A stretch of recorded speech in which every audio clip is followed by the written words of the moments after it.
All right. I sort of promised to double upload, so that's what I'm doing currently. Uh, Welcome back to Doki Doki Literature Club. Kind of forgot where we left off, but let's get back into the game. I've gotten a little more comfortable here over the past couple of days. Entering the club room, the usual scene greets me. Hi, Astro. Yo, Sayori. Looks like you're in a good mood today. I'm just still not used to you being in the club, that's all. I see. That's a pretty simple thing to get you in a good mood.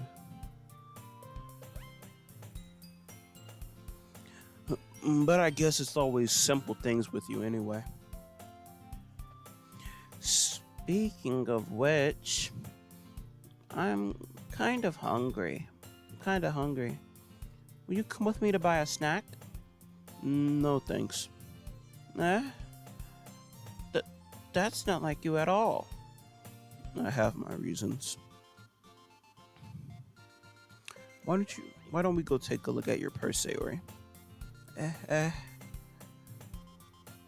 Why that all of a sudden? No reason, really. I just want to look at it. Sayori nervously retrieves her coin purse. She fumbles with the latch and gets it open. Then she turns it upside down and lets its contents spill onto the desk. Only 2 small coins fall out. I knew it. I can see right through you, Sayori. That's not fair.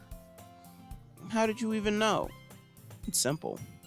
If you had enough money in the first place, you would have bought a snack before coming to the club room. So either you're not hungry or wanted to make an excuse to take a walk.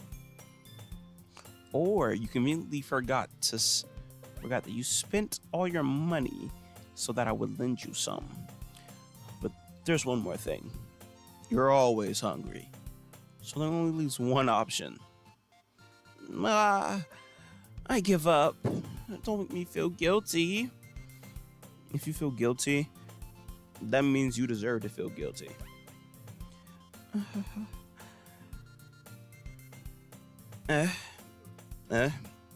I didn't notice that she was listening. Her face is in her book, as always. I wasn't listening or anything. It's just something in my book. Yuri, tell Astro to let me borrow some money. Don't get me involved like that, Sayori. Besides, you should only buy what you can responsibly afford. And frankly, if you're pulling a little mischievous stunt like that, your suffering is fair enough retribution.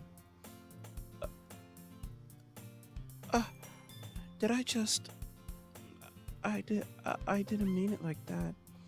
I got too absorbed into my book. I really like you when you speak your mind, Yuri. It doesn't happen much, but it's a fun side of you. There's no way you could think that. You were right, though.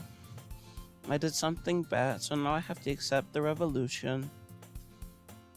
Retribution. That. Still coming for me, you Sayori. I guess there's a little devil inside all of us, isn't there? Don't let her fool you. Sayori knows exactly what she's doing. After all, she told guys she was bringing me to the club before she even told me. But you wouldn't have come if it weren't for the cupcakes. So I had to trick Natsuki into making them.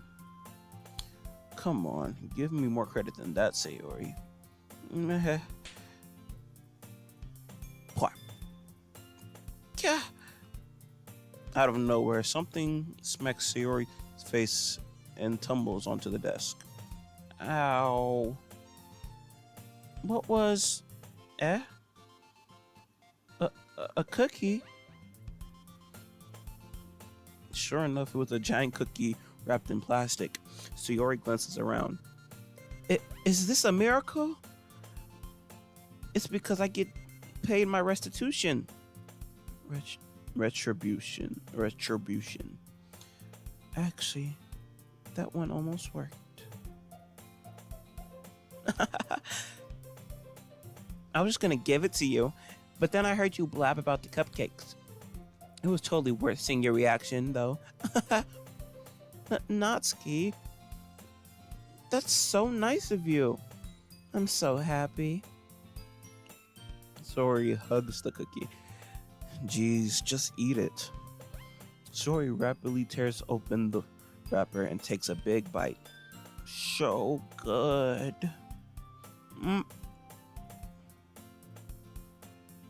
Sori suddenly clasps her hands over her mouth. I bit my tongue.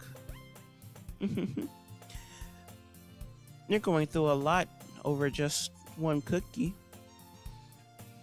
Natsuki takes a bite of her own cookie. Yours looks really good too, Natsuki. Can I try it? Jeez. Beggars can't be choosers. But yours is chocolate. Yeah? Why do you think I gave you that one? Fine. Still, I'm really happy you shared this one with me. Sori gets out of her seat and goes behind Natsuki and then wraps her arms around her. Jeez. I get it. Still, cookie still in hand, Natsuki reaches to nudge Sayori off her. Oh. Sayori suddenly leans down, takes a bite out of Natsuki's cookie. Hey! Did you seriously just do that? Mouth full, Sayori trots away to safety. Yuri and I laugh as well. Geez, you're such a kid sometimes. Monica, can you tell Sayori? Eh? Natsuki glances around. Monica is in the club room. Where's Monica anyway? Good question. Have any of you heard anything about her being late today? Not me. Yeah, I haven't either. That's a bit unusual. I hope she's okay. Of course she's okay. She probably just had something to do today. She's pretty popular after all. You don't think she has a... I wouldn't be surprised. She's probably more desirable than all of us combined. Me when I lie.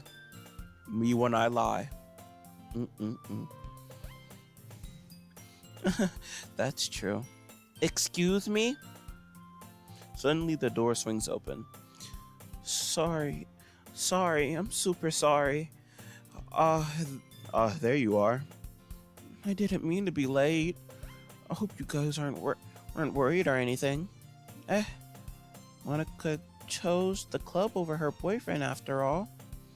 You're so strong-willed. But boyfriend? What on earth are you talking about? Monica quizzingly glances at me. Never mind that.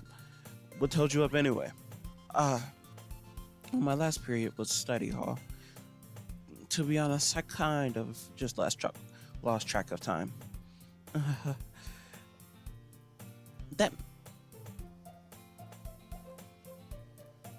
That makes no sense, though. You would have heard the bell ring at least. I must have not heard it while I was practicing piano.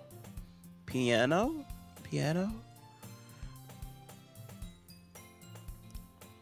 I wasn't aware you played music as well, Monica. I don't really. I kind of just started recently. I've always wanted to learn piano. That's so cool. You should play something for us, Monica. That's. Monica looks at me. Maybe once I get a little better, I will. Yay! That sounds cool. I'd also look forward to it. Is that so? In that case, I won't let you down, Astro. Monica smiles sweetly at me. Monica's sort of creeping me out at this point in the game. It's like she's trying her hardest to impress me. I didn't mean any pressure or anything like that. Don't worry, I've been practicing a whole lot recently, and I'd really love the chance to share once I'm ready. I see. In that case, best of luck. Thanks. So I didn't miss anything, did I? Not really. I choose to leave out Sigurd's mischievous escapade. I'm sure Nasi will end up complaining to her anyway. It looks like everyone has already settled down. Shiori somehow already finished her entire cookie. Yuri is back to her book, and Nasi disappeared into the closet. Astro. Shiori suddenly comes up to me. I'm gonna go get some supplies from another classroom. Wanna come with me? Supplies? What for? Well, you know, the festival is coming up. Me and Monica are gonna make some posters and stuff. So, I need to go find some crayons, markers, and glue sticks. I see. Sure, I'll go with you. Yay! Okay, Monica, we'll be back soon. Are you going with Astro to get supplies? There's no need to trouble yourself. I'd be happy to go with him. But I wanted to go. That's so much fun exploring empty classrooms and stuff. Okay. It was just a suggestion. See if you can find poster paper too, okay? Okay. Ready, Astro? Yep, let's go.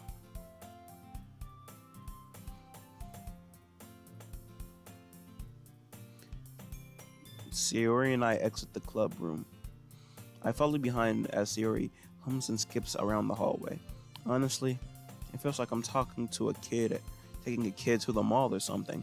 Shiori finds pleasure in the simplest things sometimes. Hey Shiori, what exactly are we doing for the festival anyway? I'm not sure how to make an event out of literature. Me and Monica have it all planned out. Don't you worry. Is that so? Yep. We're gonna do a poetry performance. A performance? Of what kind? Well, everyone's gonna take turns on the stage and recite their favorite poems. That sounds kind of dull. Astro, you're not thinking about it in the right way at all. It's not just about reading poems, it's about performing them. Like, you say the lines of the poem like, between my feet, the last remaining flower beckons to me. I twist the stem, freeing it from its clinging roots, caressing the final joyous moment between my fingers. But to what ends I summon this joy? For now, I look in every direction. The once prosperous field before me is but a barren wasteland. Like that. Sayori, how do I put this? I'm sure it's just me, but it's impossible for me to take you seriously when you talk like that. You meanie. I'm working super hard on this, you know. I know. I just meant it's pretty unordinary contrast to your cute self. Don't say that, it's embarrassing. But I guess it means I'm doing a good job. Yeah, I guess so. I'm so excited. The festival is going to be so much fun. Shiori spins herself around in the hallway again. Hey Astro, this classroom over here is empty. Let's begin the mission. The mission, It's been a long time since I've spent time with Sayori like this. But in the end, she hasn't changed one bit. She's nothing but a ball of sunshine drawing happy vibes from the world around her. It's a pretty nostalgic feeling for her. As the years went by, I began to hold myself up in my room more and more. So, adventuring with Sayori brings out a special sort of feeling I forgot I had in me. The two of us entered the classroom. Sayori heads straight to the closet and I follow. Let's see what we have in here. Crayons! Sayori pulls out a box full of crayons off the shelf.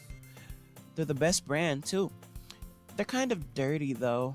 Sayori stands pulling various crayon boxes out, reading the color names. Alright, that's one now. Don't get distracted, we still need to find... And wait, I'm still looking for my favorite color. Fine. Then at least move aside so I can look for poster paper. I dropped one by accident. Smack. Yeah. Sayori bends over and smacks her forehead right into the shelf. She falls to the floor and the crayons spill all over her lap. Ow. You okay? My forehead. Sayori clutches her forehead. Geez, Sayori. That's just like you, isn't it? Come on, let me see. Since Sayori is sitting on the floor, I grab her by the waist and pull her out of the closet. You have to move your hands, Sayori. But it hurts. Just do it for a second.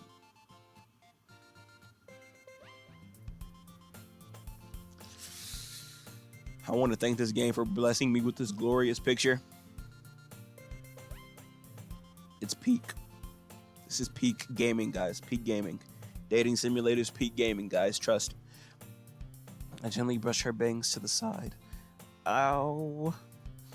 Sorry. There's a huge red mark in the center of her forehead. A bump is starting to form as well. Man, that's gonna swell up.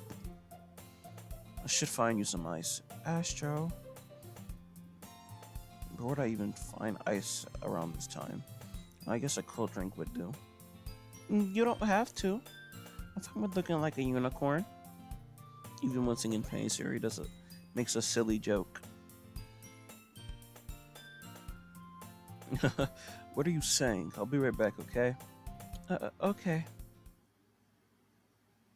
I pass her around the shoulder and run out into the hallway. I locate the nearest vending machine. What should I get? It doesn't really matter since it will be used as an ice pack rather than to drink. But I know Sayori likes apple juice, so I'll purchase that one. In just that moment, I'm already returning to the classroom where I left Sayori. She has one palm on her forehead and is using the other hand to clumsily scoop crayons back into the box. At least they're already in the wrong spots. I spilled them. Sayori here. I'm gonna say Sayori the bottle of apple juice. It's nice and cold.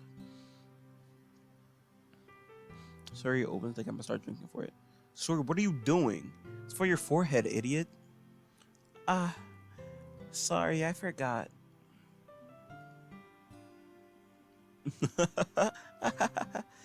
How hard did you hit your head? Sayori places the bottle against the bump on her head. It stings. Just bear with it. It'll feel better soon. Looks like you cleaned up most of the crayons, so that's good. Hey, Astro. This kind of reminds you of growing up, doesn't it? What do you mean? You know how we used to play outside all the time? I would always try to keep up with you. You were kind of oblivious in some ways. Like I usually fall behind or had trouble climbing on things you did. But sometimes I tried to do things and couldn't. I would get myself hurt. I'd fall, scrape myself or get a bump. And I would start crying really hard. And you would rush over as quick as you could. And you would try really hard to get me to stop crying. It was almost like you blamed yourself and were afraid of getting in trouble if someone found out. Even though it really wasn't your fault at all, you know. Did I really do that? Yeah, you don't remember? Come to think of it, maybe I do remember a bit. I guess it's always so focused on. I'm always so focused on my games. I didn't pay enough attention to you. In a way, it was my fault. So, kind of like this time too. If I wasn't rushing you out of the closet, you probably wouldn't have hit your head. Astro, I don't think you realize it, but you're always thinking of other people. Even after all these years, you're rushing to help me, even though I'm being clumsy. You're really a sweetheart. Don't call me that. And I really do this kind of thing all the time. I guess when it comes to you, it just feels natural. Before I even know it, I'm treating you like that. I guess that's just what happens when you've been friends for so long. Really? Maybe you're right. Astro, I'm so glad that nothing's changed between us. Do you think it'll be like this forever? Forever? If I'm honest to myself, there's no telling where we'll each end up for college or after that. So it wouldn't be fair for me to make any promises. But, well, I hope so. It's been this long already, right? I can't imagine you ever changing. So my hopes are up. I'm so happy. Sori has a whimsical expression in her eyes. Remains silent for the moment. She's so silly and clumsy. And on the outside, I see her in deep thought like this. It makes me not want to disturb her.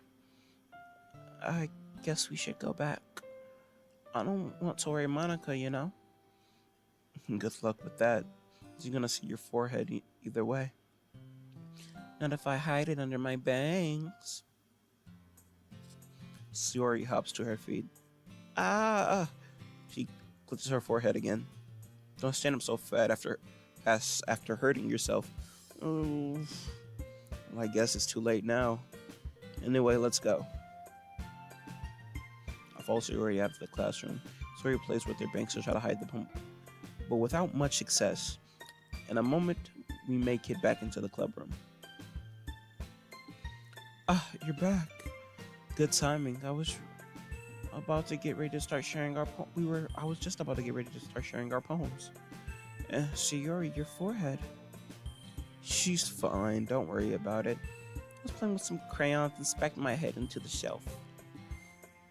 Well, anyway, were you able to find everything we needed?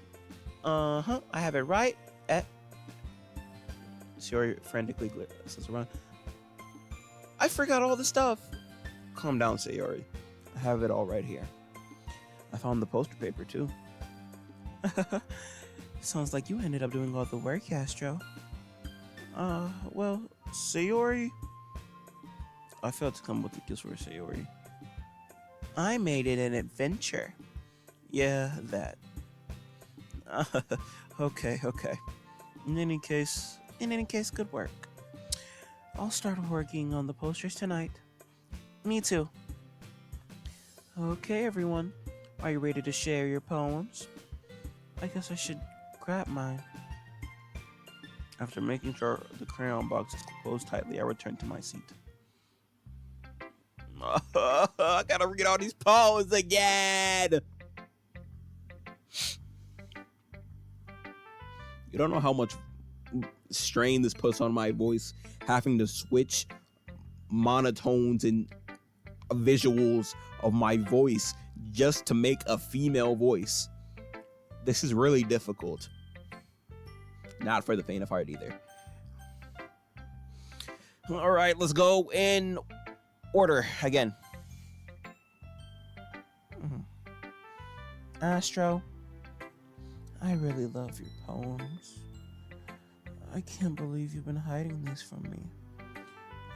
I'm not hiding anything, but your poems are so good. Yesterday's and this one's too.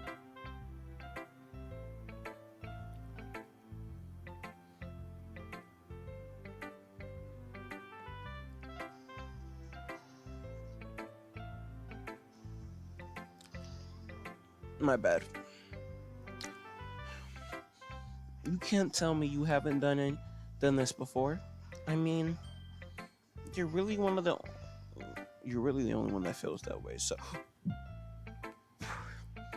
eh? No way. Not even Natsuki? Well, I guess Natsuki is the least lucky to admit how much she likes something.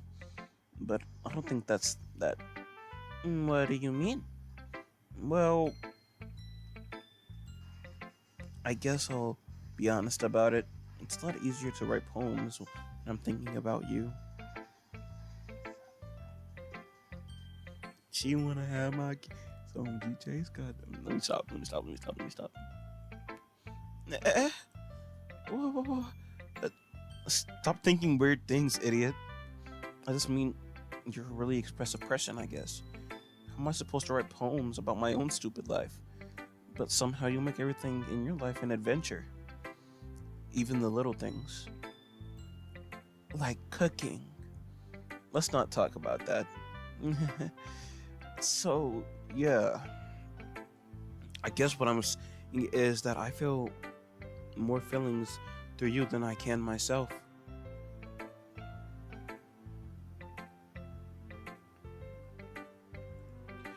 We have that kind of weird connection. It's your fault for getting in my business all the time. Eh? I don't know if I understand. You never understand when I try to explain things to you, do you, Sayori? I pat Sayori's head. Hey, I'm not a kid, you know. Are you sure about that? Maybe. Sayori starts fiddling with her pencil between her hands. Hey, Astro, you give me your poem. I kinda want to keep it. Huh? Why? Because, well, it's the first time you've written something for me. Sayori, you completely misunderstood. I didn't write this for you. You even listening anymore? Well, whatever. I'll give it to you when we go home. Really? Snap. Ah, I broke my pencil. Sayori hastily bends down to pick up the piece she dropped. Being attentive of her surroundings, she bumps right into me. Sorry. It's fine, it's fine. I'll get it for you. I bend down to pick up the broken pencil. Sayori clutches the desk behind her to support herself, knees shaking. I'm a little clumsy today. Let's sit down, Sayori. Yeah? I grab Sayori's and I help her sit at the desk. Anyway, I still haven't read your poem. Oh, sorry, I forgot about that. But it's not as good as yours. Jeez, don't worry. I'm sure I'll like it. Bottles. I pop off my scalp like the lid of a cookie jar. It's a secret place where I keep all my dreams. Little balls of sunshine, all rubbing together like a bundle of kittens. I reach inside with my thumb and my forefinger to pluck one out. It's warm and tingly. But there's no time to waste. I put it in the bottle to keep it safe. And I put the bottle on the shelf with all the other bottles. Happy thoughts in bottles, all in a row. My collection makes me lots of friends. Each bottle starlight to make amends. Sometimes my friend feels a certain way. Down comes a bottle to save the day. Night after night, more dreams. Friend after friend, more bottles. Deeper and deeper my fingers go, like exploring a dark cave, discovering secrets hiding in the nooks and crannies, digging and digging, scraping and scraping. I blow the dust off my bottle caps. It doesn't feel like time elapsed. My empty shelf could use more. My friends look through my locked front door.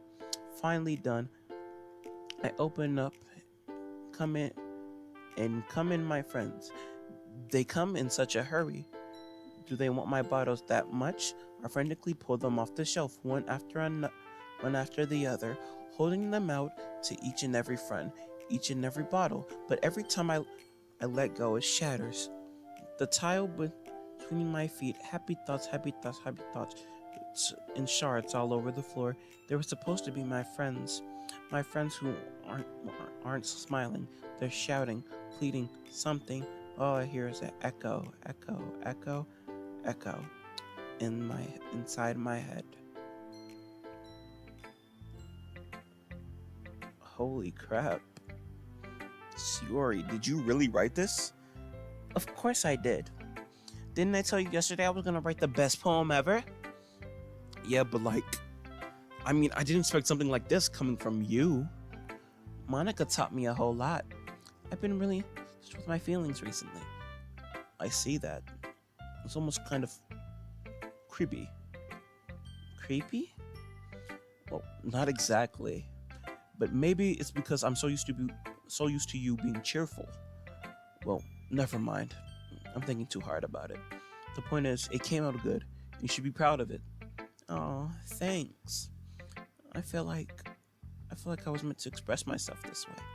It helps me understand my own feelings a little better. Writing is like magic. You've gotten pretty passionate about this, huh? I hope you keep it up. Yeah, writing's the best. I'm gonna keep writing until I die. Don't get ahead of yourself. See, we always had a habit of getting obsessed with something before dropping it more than a week later. I wonder if this is one of many times. But seeing this passion in her eyes, it makes it hard for me to be pessimistic. Little freshman. Well, it's not terrible, but it's pretty disappointing after your last one. Then again, this one was as good as your last one.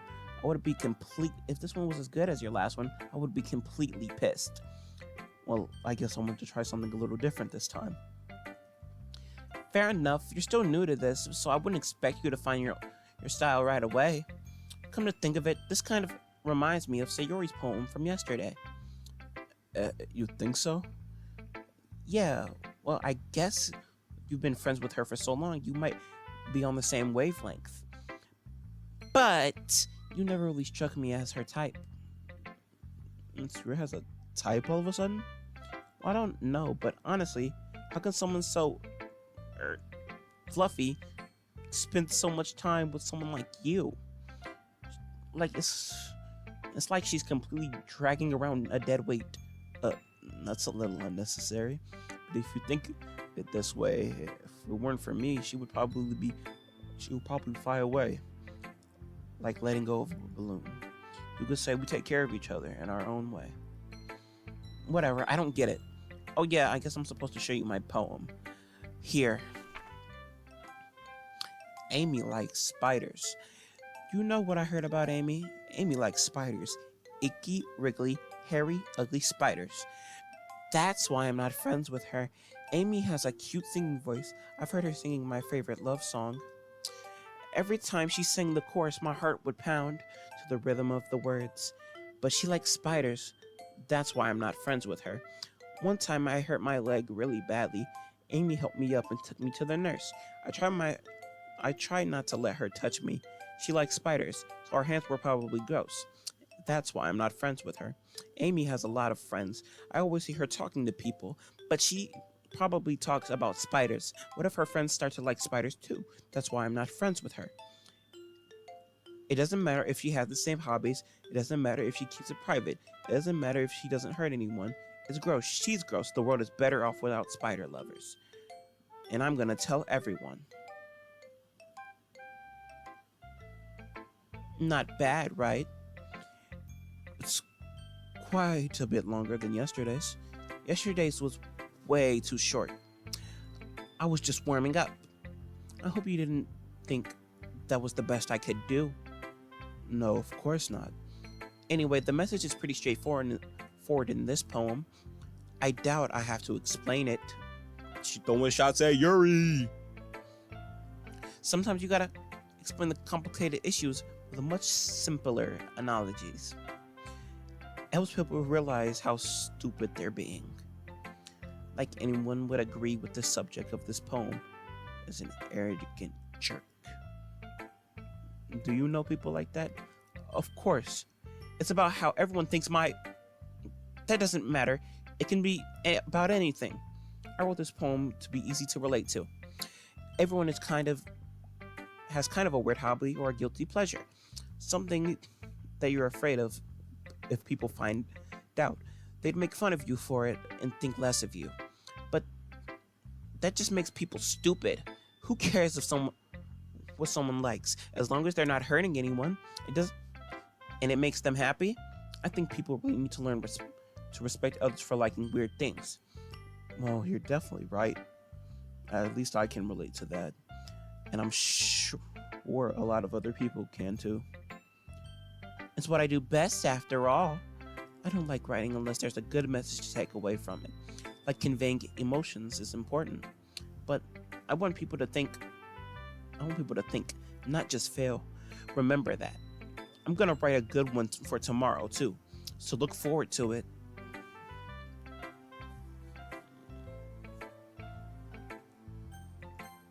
Yuri time. Let's see what you've gotten written for today. Well done, Astro. Your skills are already improving. Really? Thanks, Yuri. Coming from you, that means a lot. It's nothing. I'm just happy to help you inspire. I'm just happy to help inspire fellow writers. I know you're new to this, so don't worry so much if it seems like you can't get your poem to feel perfect. You don't have to be afraid to be a little more daring. Metaphors can go a long way. Don't feel like you need to work your brain like turning a bunch of gears. Try letting your mind wander through your feelings and write down the things you see and hear. That's one way to enable your reader to see into your mind. It's a very intimate exercise. I see. That's a certainly interesting technique. Thanks for sharing. I have I have an example of that if you would like to read it. Of course. Is this the poem you wrote for today? Yuri nods and timidly hands me her poem. The raccoon. It happened in the dead of night while I was slicing bread for a guilty snack. My attention was caught by the scuttering of a raccoon outside my window. That was, I believe, the first time I noticed my strange tendencies as an unordinary human. I gave the raccoon a piece of bread, my subconscious well aware of the consequences, well aware that a raccoon that is fed will always come back for more. Enticingly beautiful cutting the enticingly beauty of my cutting knife was the symptom. The bread was my hungry curiosity. The raccoon, a page. The raccoon, an urge. The moon incements its phase as it reflects that much more light off my cutting knife. It's this very same light that glistens in my eyes of my raccoon friend. I slice the bread fresh and soft. The raccoon becomes excited. Perhaps I'm merely projecting my emotions onto a newly satisfied animal. The raccoon has taken a following to me. You could say that we've gotten quite used to each other. The raccoon becomes hungry, and more frequently, my bread is always handy. Every time I brandish my cutting knife, the raccoon shows me its excitement, a rush of blood, classic pavilion, palpitating conditioning. I slice the bread to feed myself again. I was a little more daring with this one than yesterday's. I can see that. It's a lot more metaphorical.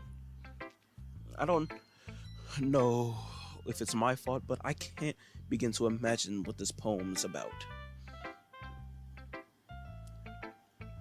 That's right. It's a bit closer to my preferred writing style. You, using the poem as my canvas to express vivid imagery and conveying emotions through them.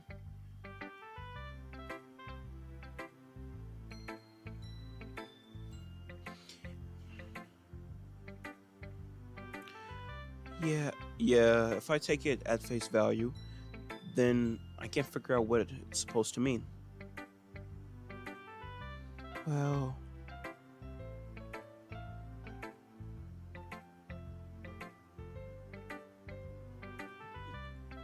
I think it's something different, something that different people can relate to in their own way. I wanted to express the way it feels for me to indulge in my more unusual hobbies. And those sorts of things I'm usually forced to keep to myself. So I sometimes enjoy writing about them. That's funny. Oh, that's funny. Hmm. I didn't Noski also write something about that? About something about being killed for strange interest? Uh, she, she did. Yeah. She was talking about how it doesn't really matter what you're into as long as you're not hurting anybody. She, she's right. I mean, does she really feel that way? Yeah. Sounds like you two have that in common. That's well. That's interesting. To me, she seemed like the kind of person who would make fun of my hobbies. But I suppose it's my fault for judging, isn't it? Please don't tell her I said that. You don't have to worry yet. I have no reason to. Okay. Well, thank you for sharing it with me. After all, I haven't learned to embrace my own weirdness. I would probably hate if I haven't learned to embrace my own weirdness. I will probably hate myself. I might be ranting a little bit now, but I'm glad that you're a good listener. Monica time. Hi again, Astro. How's the writing going? All right, I guess. I'll take that. As long as it's not going bad. I'm happy that you're applying yourself. Maybe soon you'll come up with a masterpiece. I wouldn't count on that. You never know. You never know. You want to share what you wrote for today? Sure, here you go. I give my poem to Monica. All right. It's pretty good. It makes me think of Sayori, but it's like the other one you wrote yet? The other one you wrote. It's kind of exaggerating. I skipped over that. Can I look back at it in history? It makes me think of Sayori like the other one you wrote. You two are like a dynamic duo. That's kind of exaggerating it. Yeah, probably. But you tend to spend a lot of time with her, even in this club, don't you? Then again, I don't blame you for being a little shy. I'm not shy, it's just I'm just teasing. I know it takes a bit of time to make friends with everyone, but Yuri and Natsuki are super interesting people, so don't be afraid to give them their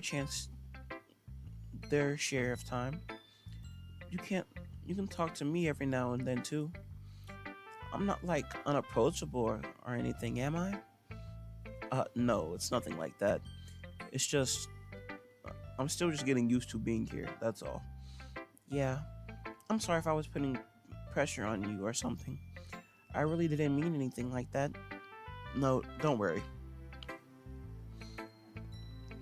I get what you're saying. Well, alright. But anyway, You want to read my poem now? I like the way this one turned out, so I hope you do too. Alright, let's take a look.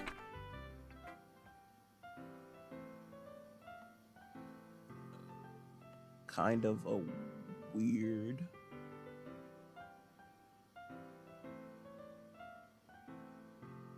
poem, but okay. Save me. The colors, they won't stop. Bright, beautiful colors, flashing, expanding, piercing, red, green, blue, and endless cacophony of meaningless noise. The noise that won't stop. Violent, granting waveforms, squeaking, screeching, piercing, swine, cuisine, tangent, like playing on a chalkboard and a turntable, like playing a vinyl with on a pizza crust, an endless poem of meaningless. Load me.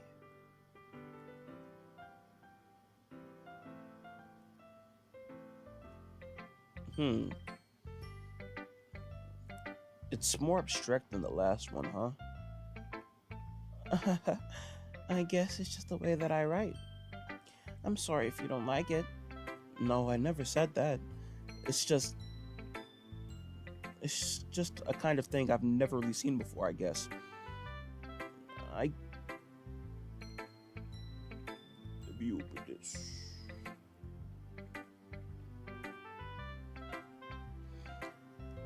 I like playing with my space on the paper.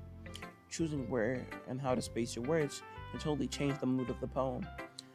It's almost like magic. The way I wrote the lines really short makes me feel like they're trying to speak over the noise. I see. It's still hard for me to tell what it's about though. Sometimes asking what a poem about isn't the right question. A poem can be abstract as a physical expression of feeling, or a conversation with the reader. So putting it that way, not every poem is about something. Anyway, here's Monica's writing tip of the day. Sometimes you'll find yourself facing a difficult decision.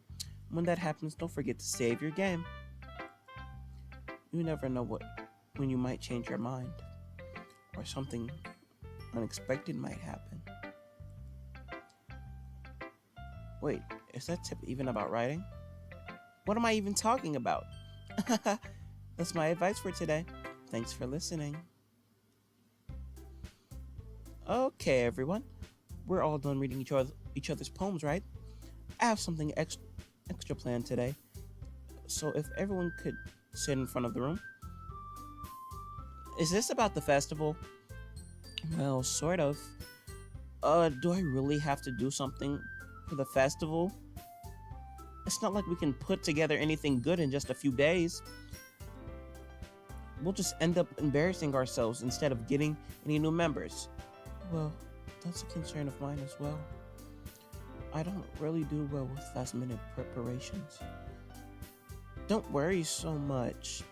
We're gonna keep it simple, okay? We won't need much more than a few decorations. Sigurd has been working on some posters, and I've designed some pamphlets we can give out during the event. Okay, that's great and all, but it doesn't tell us what we're actually going to be doing for the event. Sorry, I thought you heard about it already. We're gonna be performing. Performing? Monica? Yeah, we're gonna be having a poetry performance. Each of us are gonna choose a poem to recite during the event. But the cool part is, we're also gonna let anyone else come up to recite poems too. Siri's putting it all on the posters in case one wants to prepare ahead of time. Siri, who's been coloring a poster, holds it up for us to see. Are you kidding me, Monica?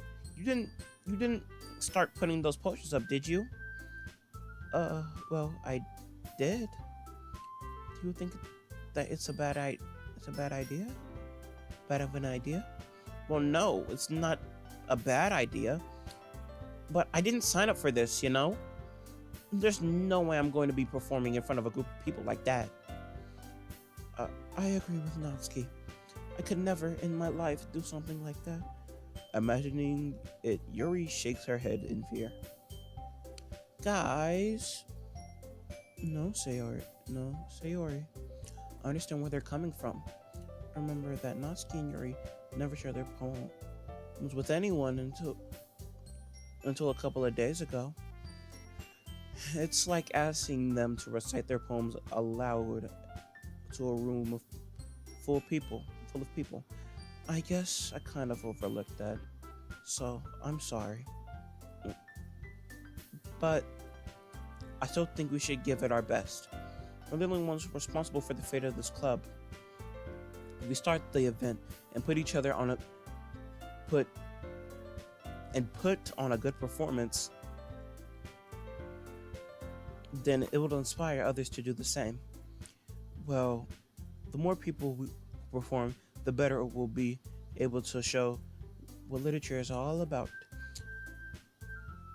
Yeah, it's about expressing your feelings, being intimate with yourself, finding new horizons, and having fun. That's right.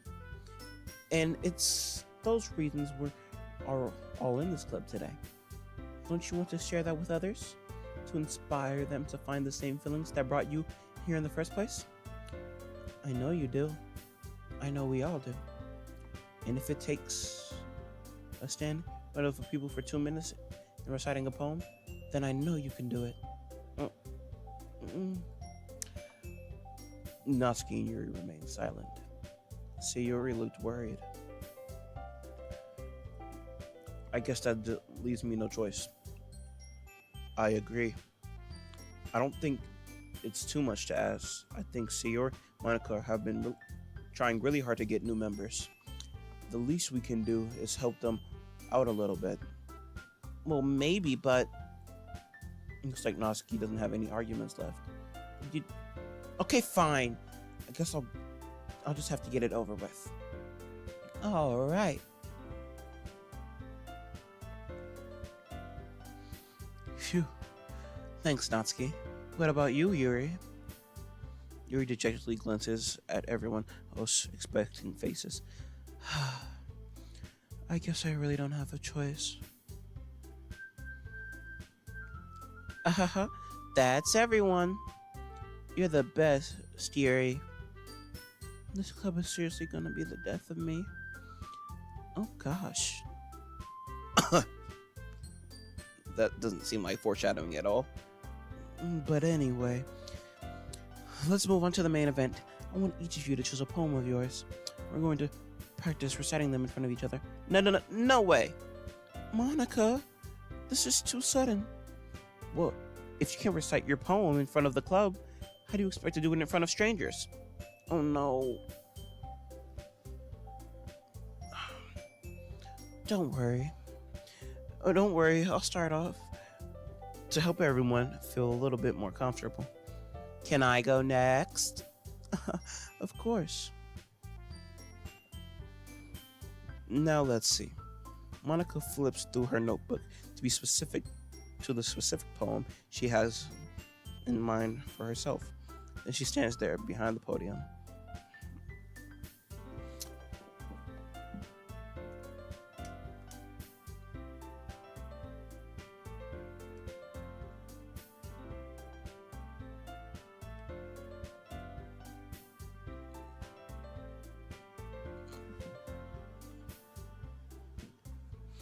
Like the title of this poem is The Way They Fly. Monica begins reciting her poem. Her clear, confident voice fills the room. More than an inflection is pristine. She knows exactly how to apply emotion behind each line she recites, bringing the words to life. Is this something she's done before, or is she simply a natural? I glance around me. Everyone has their eyes on Monica. Sayori looks amazed. Yuri has an intense expression on her face that I don't understand. Finally, Monica finishes her recitation. The four of us applaud. Monica takes a breath and smiles. That was so good, Monica. Thank you very much. I was just hoping to set a good example. Are you sure you want to go next, Sayori? Uh, I'll go next. Uh, Yuri's fired up all of a sudden. Yuri clutches the sheet of paper between her hands and stands up. Keeping her head down, she walks over to the podium.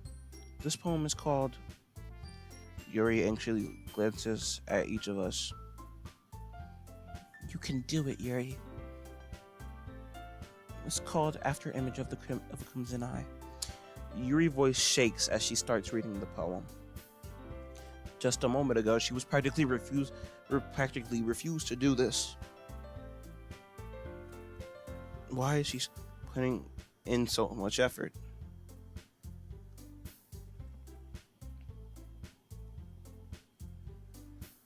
As Yuri gets past the first couple of lines, her voice changes.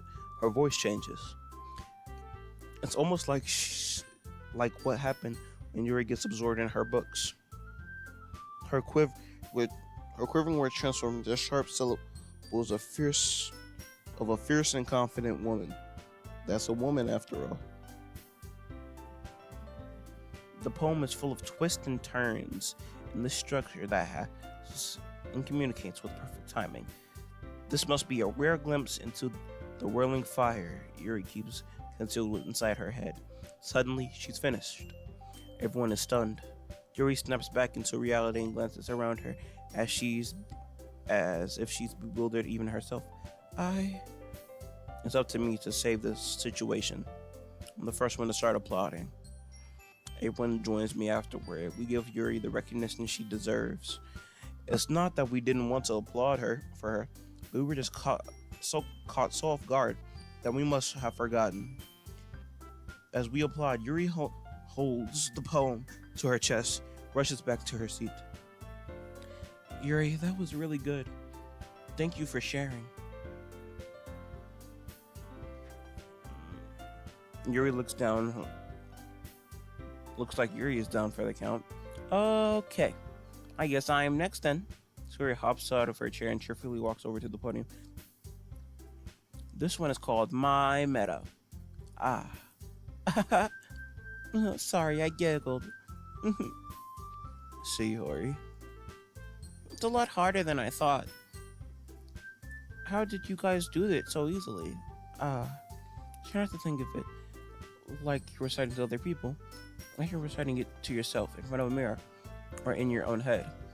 It's your poem, so it'll come out the best way. It'll come out the best that way. I see. Okay then. Sayori begins her poem. Somehow it feels like her soft voice was made as a perfect match. The poem isn't aimlessly cheery like Sayori is. It's serene and bittersweet.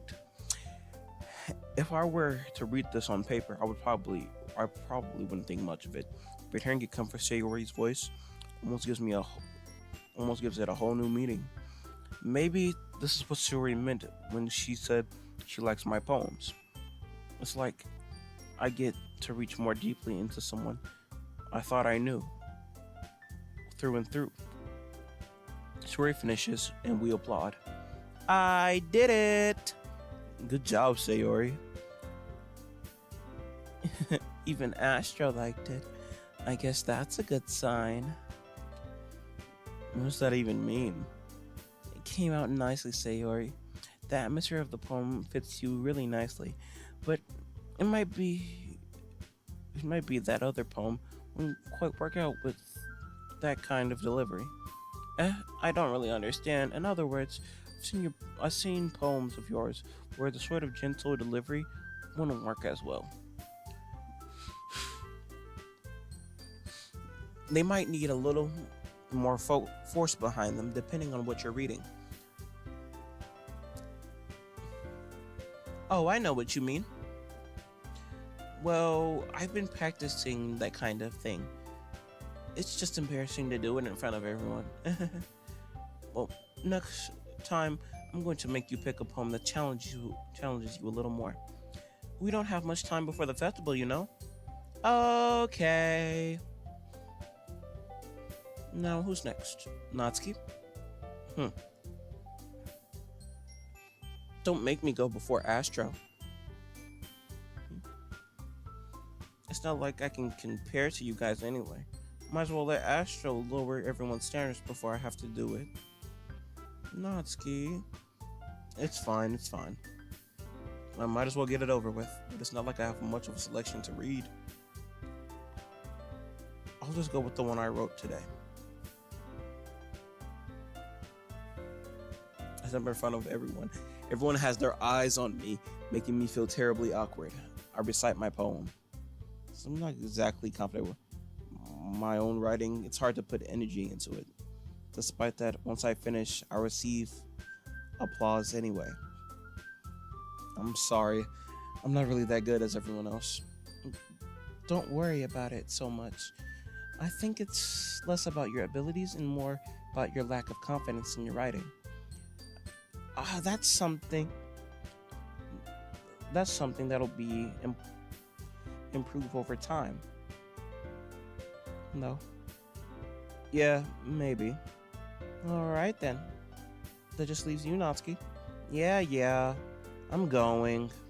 Natsuki begrudgingly gets out of her seat and makes her way to the podium.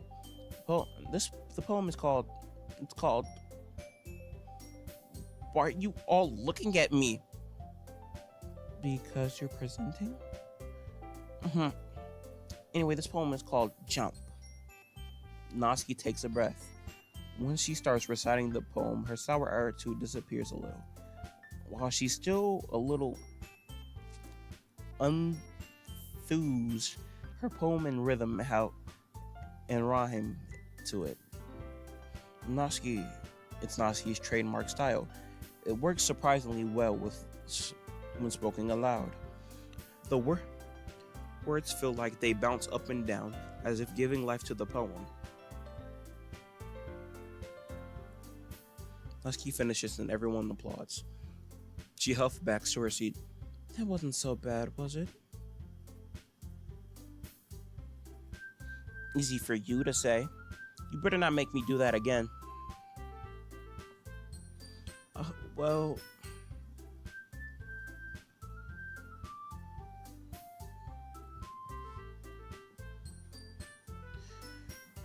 I prepared enough to recite my poem in front of people.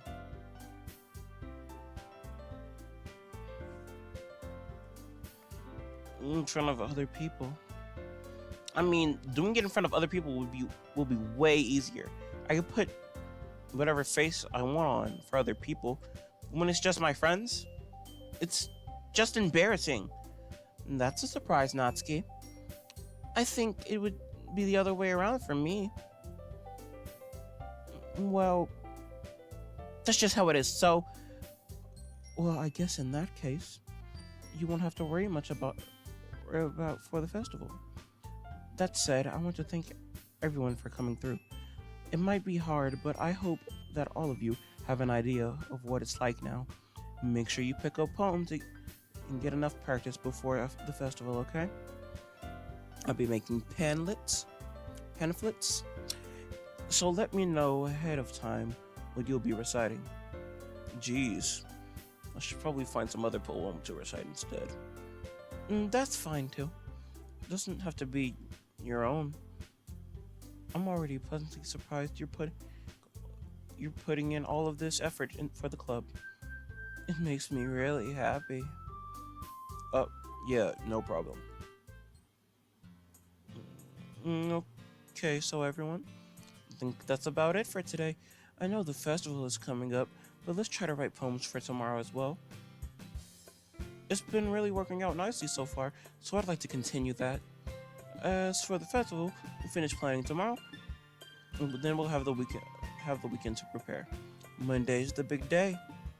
I can't wait. You can do this. You can do this. You can do this. All right. I stand up. There's no way I'll find the same enthusiasm as Sayori and Monica, but I'll do my best to get through it.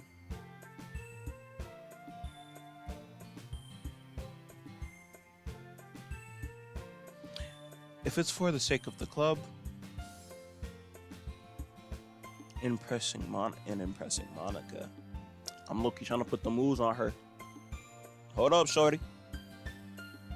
Then I'll have to do my best. Ready to go, Sayori? Yep. Look at you two, always going home together like that. It's kind of adorable, isn't it? Jeez, guys. To make it such a big deal out of it. It must be a little nice, though. Well, how am I supposed to respond to that? It's okay, Asher. You don't have to say it. Whatever. Let's go already. I walk home with Sayori once more. Even though it's already been a few days, a lot of things have already changed. But today, Sayori's been a little quieter than usual on the way home. Hey, Sayori. Sorry, I was spacing out. No wonder. I was thinking about something from earlier. Like how we get to... Sayori fumbles with her words. So, let's just say one day Yuri asked to walk home with you. Huh? Would you do it? What would you do? What kind of question is that? You're kind of putting me in a spot here.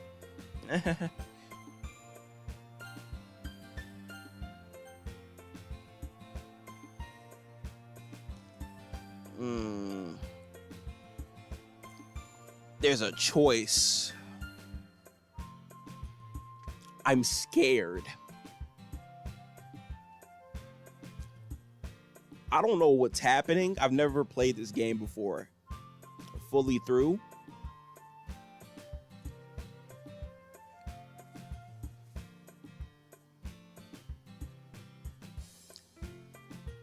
So if and Monica's been saying a lot of weird shit. So I'm kind of scared to find out what's happening and what the choices would be. So I'm gonna save right here just in case I need to pick a different choice.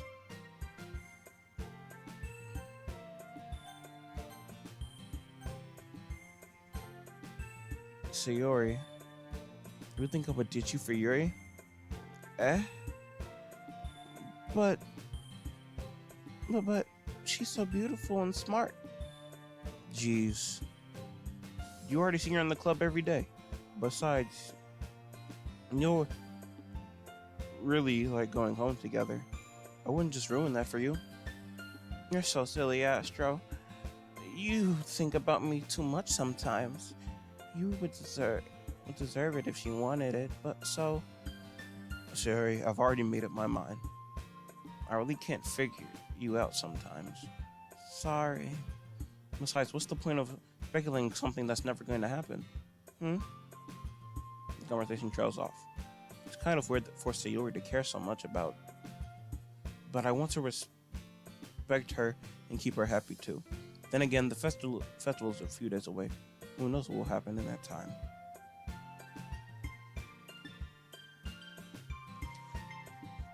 I don't like what I just said. I'm low-key scared.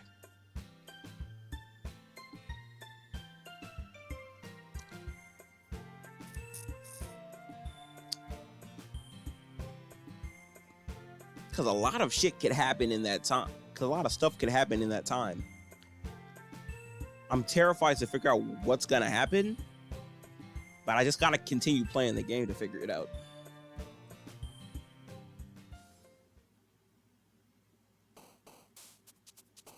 Another hour-long recording.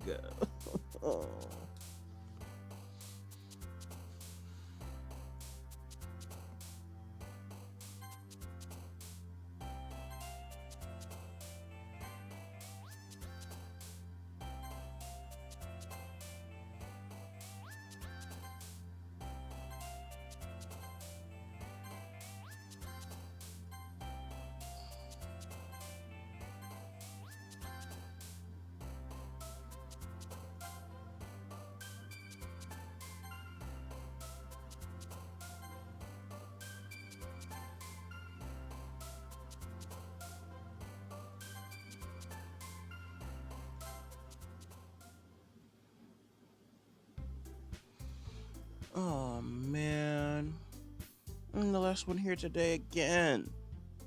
Don't worry, I just walked in too. Were you practicing piano again? Yeah.